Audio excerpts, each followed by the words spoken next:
కూటమి అభ్యర్థులు ఆల్పాటి రాజేంద్ర ప్రసాద్ గారు, ఇంకో పక్కన రాజశేఖర్ గారు ఓట్లు సాధించారు. నేను చెప్పా, ఈవీఎం అయినా బ్యాలెట్ అయినా గెలుపు కూటమి ప్రభుత్వంది. అలాంటిది ఈరోజు గౌరవ ఉప ముఖ్యమంత్రి గారిని కించపరిచే విధంగా ఆయన మాట్లాడారు. ఆయన మాజీ ముఖ్యమంత్రి జగన్మోహన్ రెడ్డి గారు ఒకసారి ఆలోచించారు. మొన్న ఎన్నికల్లో ఆయనకు వచ్చిన మెజారిటీ ఎంత, గౌరవ ఉప ముఖ్యమంత్రి గారికి వచ్చిన మెజారిటీ ఎంత? మొన్న జరిగిన ఎన్నికల్లో వైకాపాకి ఎన్ని సీట్లు వచ్చినాయి, జనసేన పార్టీకి ఎన్ని సీట్లు వచ్చినాయో ఆయన ఒకసారి ఆలోచించాలి. అంతేగాని నోరుంది కనుక ఇప్పుడు కూడా నేను అనుకుందే రైటు, అధికారంలో ఉన్న వాళ్ళని నేను కించపరిచే విధంగా మాట్లాడతాను, ఎగతాళి చేస్తూ ఉంటాం, నిజంగానే చాలా చాలా బాధాకరం. ఈరోజు రాష్ట్రంలో మీరు చూస్తే ఎప్పుడు లేని విధంగా మన అభివృద్ధి కార్యక్రమాలు మనం ప్రారంభించుకున్నాం. ఎప్పుడు రాని విధంగా ఈరోజు పెద్ద ఎత్తున ఆంధ్ర రాష్ట్రానికి పెట్టుబడులు వస్తున్నాయి.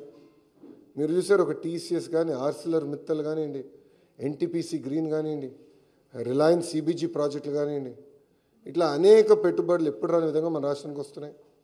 గత ప్రభుత్వం కనీసం గుంటలు కూడా పూడ్చలేదు. ఆ గుంటలు పూడ్చే కార్యక్రమం కూడా మేము తీసుకుంటున్నాం. అంతేకాకుండా ఎప్పుడు జరిగిన విధంగా సంక్షేమం కూడా మేము చేస్తున్నాం. ప్రజలందరూ ఒక విషయం గమనించాలి. 2014లో పెన్షన్ 200 రూపాయలు, చాలని పెన్షన్ని 2000 రూపాయలు మేము చేసాం. 5 సంవత్సరాలు 2000 చేసాం. గత ప్రభుత్వం 1000 రూపాయలు పెంచేదానికి 5 సంవత్సరాలు తీసుకుంటే మొదటి నెలలో మేము అదే పెన్షన్ ఇంకో 1000 రూపాయలు మేము పెంచాం. వికలాంగులకి 6000 రూపాయలు ఇస్తున్నాం. బెడ్కి పరిమితమైన వాళ్ళకి నెలకి 15,000 రూపాయలు ఈరోజు కూటమి ప్రభుత్వం అందజేస్తుంది. ఇంకో పక్కన అన్న క్యాంటీన్, గత ప్రభుత్వం అన్న క్యాంటీన్ మూసేస్తే మన ప్రభుత్వం ఏర్పడిందంటే 198 అన్న క్యాంటీన్లు తిరిగి ప్రారంభించాం. ఎవ్వరు ఊహించిన విధంగా 1 కోటి గ్యాస్ సిలిండర్లు ఈరోజు కూటమి ప్రభుత్వం ఉచితంగా అందజేసింది.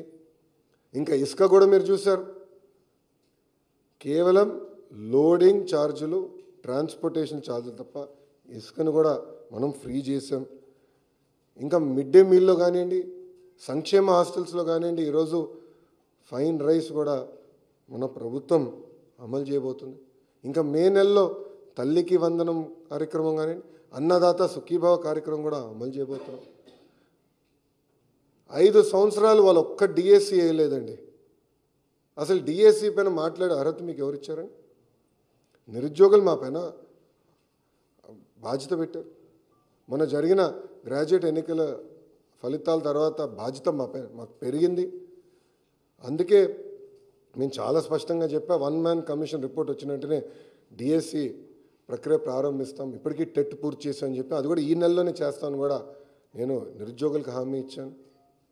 సో ఇట్లా ఇచ్చిన ప్రతి హామీ మేము ఒక పద్ధతి ప్రకారం నిలబెట్టుకుంటుంది కూటమి ప్రభుత్వం. ఇప్పుడన్నా జగన్మోహన్ రెడ్డి గారు వాస్తవాలు తెలుసుకుని ఎందుకు ఆయనకు 11 సీట్లు వచ్చినాయి, కార్యకర్తల దగ్గరికి వెళ్ళి గతంలో ఆయన చేసిన తప్పులు తెలుసుకుంటే బాగుంటుందని ఈ సభాముఖం ఆయన తెలుపుకుంటూ, దయచేసి గౌరవ ఉప ముఖ్యమంత్రి గారి గురించి కానివ్వండి, గౌరవ ముఖ్యమంత్రి గారి గురించి ఆలోచించి మాట్లాడమని నేను కోరుతున్నాను. ఈరోజు ప్రజలు వాళ్ళని గెలిపించారు. ఎవరికి రాని మెజారిటీలతో వాళ్ళు గెలిచి ఒక ముఖ్యమంత్రిగా ఉప ముఖ్యమంత్రిగా ఉన్నారు. వాళ్ళని కించపరిచే విధంగా మటుకు మాట్లాడితే మేము సహించాం. చాలా ఫర్మ్గా మేము కూడా మాట్లాడతాం. మిమ్మల్ని వదిలిపెట్టే ప్రసక్తే ఉండదు. గౌరవం అనేది ఇచ్చిపుచ్చుకోవాలి తప్ప ఏదంటే అది వాగితే మటుకు ప్రభుత్వం ఇక్కడ ఏదో కూర్చుని మేము వింటామనుకుంటే చాలా పొరపాటు పడతారని ఆయన కూడా తెలియజేస్తూ, ఇప్పుడు మీడియా మిత్రులకైనా ప్రశ్నలు ఉంటే దానికి సమాధానం చెప్పేదానికి నేను సిద్ధంగా ఉన్నాను.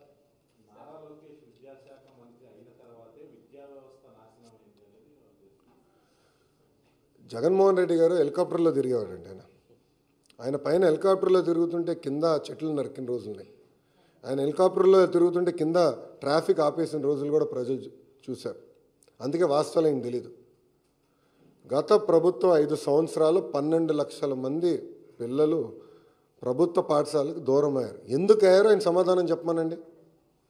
ఐబీ స్కూల్ ఆయన పెట్టలేదు.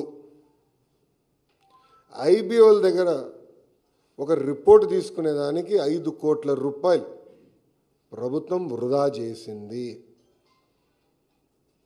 టోఫెల్ ఎక్కడ సక్రమంగా అమలు చేయలేదు. సిబిఎస్ఈ స్కూల్స్ తీసుకురాలేదు. సిబిఎస్ఈ ఎగ్జామ్కి మన పిల్లలు పంపిద్దామన్నారు. నేను మాక్ టెస్ట్ పెట్టా. ఎందుకంటే నేను కూడా సిబిఎస్ఈ స్టూడెంట్. మాక్ టెస్ట్ పెట్టా. అది నేను చూసిన మాక్ టెస్ట్ నిర్వహించిన తర్వాత 90% మంది పిల్లలు ఫెయిల్ అయ్యారు. అప్పుడు నేను భయపడ్డా. ఎందుకంటే పిల్లలు రెడీగా లేరు. 3 సంవత్సరాలు పోస్ట్పోన్ చేసి పిల్లలు రెడీ చేద్దాం అనే లక్ష్యంతో పనిచేశాం. సో ఇప్పుడైనా వాస్తవాలు తెలుసుకుని ఆయన మాడితే బాగుంటుంది. అయినా ఇంత చర్చ జరగాలంటే శాసనసభకు రావచ్చు కదండి. ఎవరు రావద్దు అంటున్నారు ఆయన? ఏంటమ్మా? మీడియా మిత్రులు మీరు అందరూ ఒకటి గమనించాలి. రోడ్లపైన పోలీసుల సంఖ్య తగ్గింది. పోలీసులు పెద్ద కంపట్ల, పరదాలు లేవు. ఎవరంటే వాళ్ళు ప్రశాంతంగా రావచ్చు. ఆయన ఒక పులివెందుల ఎమ్మెల్యేగా ఆయన హక్కులు ఉన్నాయి. ఆ హక్కులను వినియోగించుకోవచ్చు. హౌస్కి రావచ్చు. ప్రజల సమస్యల గురించి అక్కడ ప్రస్తావించవచ్చు. కానీ నిన్న ఎప్పుడైతే భారీ మెజార్టీతో కూటమి గ్రాడ్యుయేట్ ఎమ్మెల్సీలు గెలిచారో ఆయన భయం పట్టుకుని బెంగళూరు నుంచి ప్రత్యేక విమానం వేసుకుని పరిగెత్తుకుంటూ వచ్చి ఈరోజు ప్రెస్ మీట్ పెట్టారు. 2 రోజులు మళ్ళీ బెంగళూరుకి వెళ్ళిపోతాడు. నాకు ఎలాంటి డౌట్ వద్దు మీకు. కరెక్ట్గా 2 రోజులు ఉంటే 2 రోజుల తర్వాత బెంగళూరుకి వెళ్ళిపోతాడు. సో రమ్మని చెప్పండి ఆయన్ని. రమ్మని చెప్పండి. చట్టాన్ని ఉల్లంఘించి ప్రతిపక్ష హోదా ఇవ్వమంటారు ఆయనకి. ఇప్పుడు జగన్మోహన్ రెడ్డి గారికి చట్టాన్ని ఉల్లంఘిస్తాం బాగా అలవాటు స్వామి. అందుకే అన్ని కేసులు ఉన్నాయి ఆయన పైన. ఇప్పుడు రూల్స్ ఏం చెప్తుంది? పార్లమెంట్ కానివ్వండి, అసెంబ్లీ రూల్ బుక్ చాలా స్పష్టంగా 10% ఉండాలి అని చెప్తుంది. మళ్ళీ